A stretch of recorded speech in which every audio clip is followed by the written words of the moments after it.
obviously really pleased with the result and how we played tonight. I thought our energy was really good. I thought we started the game well, which we haven't done a good enough job of this season. That really paid off. We started the second half well, and to have 27 assists and 6 turnovers is really an incredible number, an incredible ratio. So really pleased with the win and looking forward to the game Saturday at George Mason. Chris, was the idea more than usual to go into Grant given their vertically challenged status here? To a degree, John, yeah. I think we're always talking about it. I think that, our centers probably touch the ball more than any centers in the country.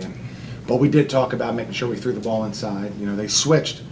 When they were playing man-to-man, they switched. And, he had a couple of mismatches early that he really took his time and made sure that he made the shot. And that goes a long way. It makes you, obviously, the team consider whether they should switch. And it also makes everybody else help so much that it's going to make the floor seem more spread and open.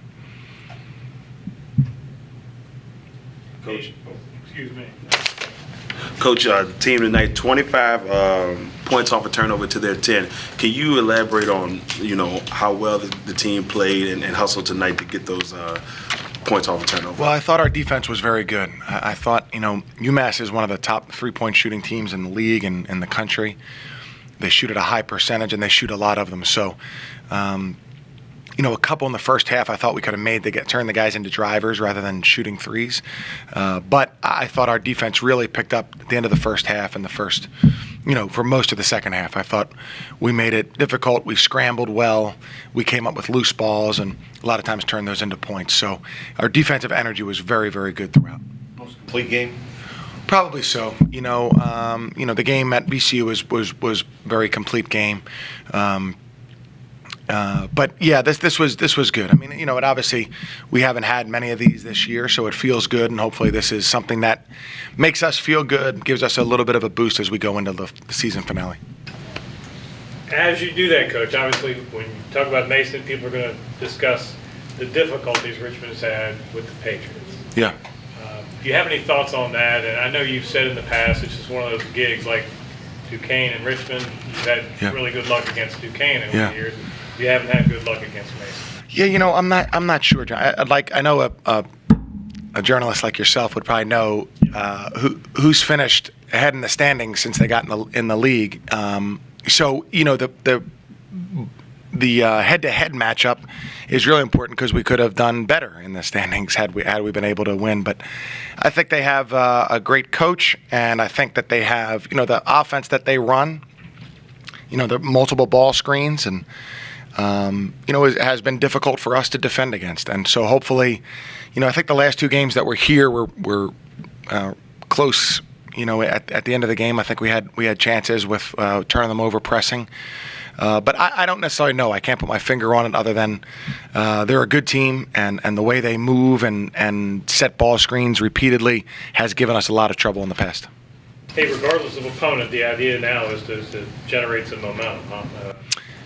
Yeah, absolutely. Hopefully we'll play well. And, we reminded the guys, we met last night and talked about St. Joe's went and won at Rhode Island by 30 points, which probably was shocking to everybody. And just to say that Rhode Island has dominated the league and they're capable of that kind of a slip up, that once you get to the tournament in D.C., that, anything's possible. And so hopefully we can go in with the right state of mind and playing well and being prepared to play against Mason Saturday is very important to that. The new basketball practice facility was announced tonight. Yeah. Can you talk a little bit about what that means to the program? Well, number one, it's such an incredibly gracious gift by Paul and Anne Marie Quealy, and and Richmond is with the Robbins family and the Jepson family and everybody, every alum who has donated back to the school because of how much they care about it is great. And number two, from a basketball standpoint, it's no longer that just Ohio State and UCLA have practice facilities. This is a fairly common thing, and for us, it'll be very important.